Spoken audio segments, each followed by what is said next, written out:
Let us look at the charges against Godwin Emefiele. You know, while this happened on Friday, a lot of people expressed what I would call a misunderstanding, because for everything that would have been expected, of course, I understand that the court has its own ways of doing things, but charging and reducing the charges and bringing it down to 6 and then charging him on procurement fraud and not all the other matters that are very obvious that he should have been charged for, cannot put a lot of confusion out there. But however, before we delve into it immediately, I'd like to get what your reaction to the charges are.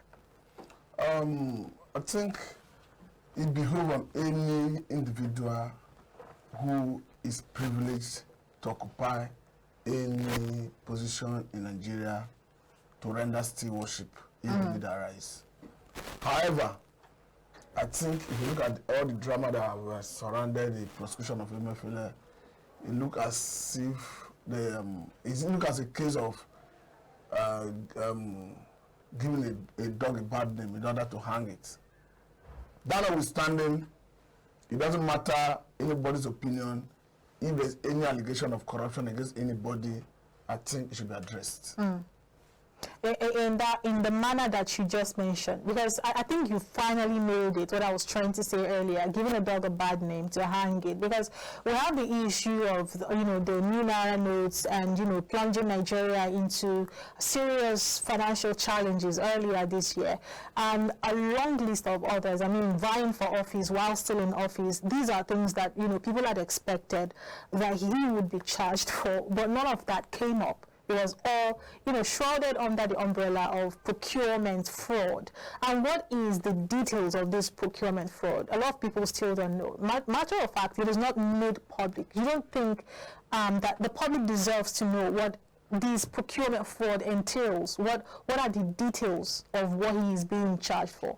Isn't that necessary to be made public? I think to the extent of what is available in the public domain, I think we have to do with awarding contract to a staff of CBN as at that time, not following due process, though it's still in the realm of allegation. But however I look at it, I think it is the duty of the court to decide. He will eventually have his day in court, the government will have their day in court, then the court will decide. All right, so in view of this, what is the place of the presidency as at then in this case? Because obviously some of the allegations that are being leveled against him never just took the involvement of just him alone. At least he would have gotten approval from the president. I'm talking about Naira redesigning, for instance. What would you say about that? Especially when we've not heard any allegation on the president as at that time. I mean, Muhammadu Buhari. If you watch all the issues as it stands, you understand that the issue of Naira redesign is not part of the issue of that policy, is not part of why it's been arranged. Perhaps because the current government has seen that they will not be able to make any headway in that regard. But of course, it was part of the issue that plunged Nigerians into severe hardship at that time. When you mean hardship, it's a different thing to say a policy of the government came with hardship, or the person circumvent rule or the constitution in doing it. Even if the policy of government is bringing about hardship and the person have not run foul of the constitution in the manner in which that policy was being implemented, I don't think it's punishable under the constitution. But of course, at that time, a certain presidential aspirant, who is also the president as we have it today, alleged that this particular policy was targeted at him.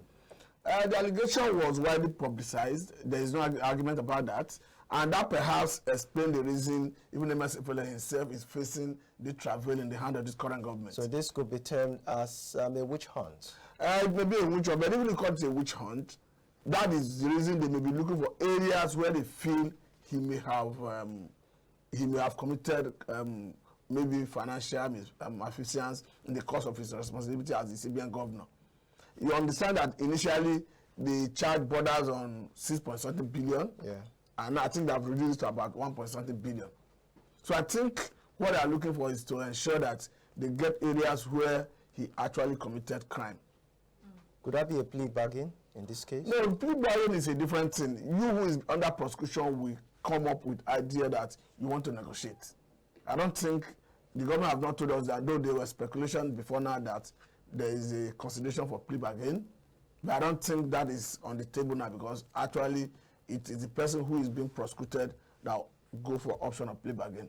If that situation arises, I think the public will be kept abreast with that development. All right, but can this also be, termed a case of, what's the word that I'm looking for now? Because you did mention in your submissions that it is for the courts and, the functionaries there to find reasons or find evidence. Doesn't mean that the proper investigations weren't conducted before, arraigning him and bringing him to court, because it really is not very clear. And just like my colleague asked, is this a case of, witch hunt? Because it's not very clear. It's all enshrouded in some form of darkness, some form of secrecy. We don't really know what is going on. Even I'm not speaking for Emefiele right now, but I feel like him too would be confused at what he's being charged for, what he's being arraigned for, because it's going to look like a case of when you hear some gossip about yourself and you're wondering, oh, when did I do this? Or when did this happen with me? You understand? So can we say that proper investigations weren't, properly conducted into the activities and the affairs and, things that he did and conducted while in office before these charges were raised and, of course, put against him? If you call it witch hunt, you may not be far from the truth. But the issue is an allegation, and it's subject to be proven by the courts.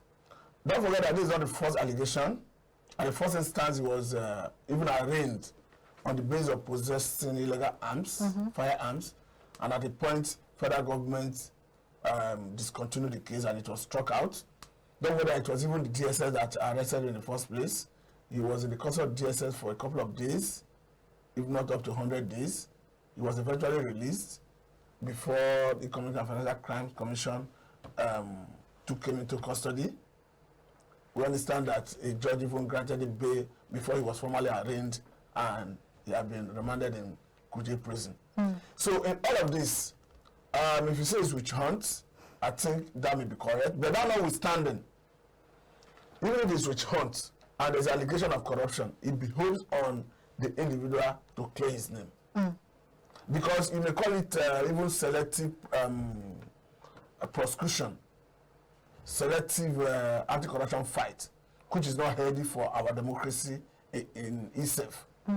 But even at that, once you are selected to be prosecuted, it behoves on you to prove that, yes, the allegations were not right. All right. Okay. Let's look at this case again, because the case of Emefiele, excuse me, the case of Emefiele seems to be, a very, very unusual situation. And what I mean is, someone who was the, sitting governor of CBN also threw his hat in the ring for presidency.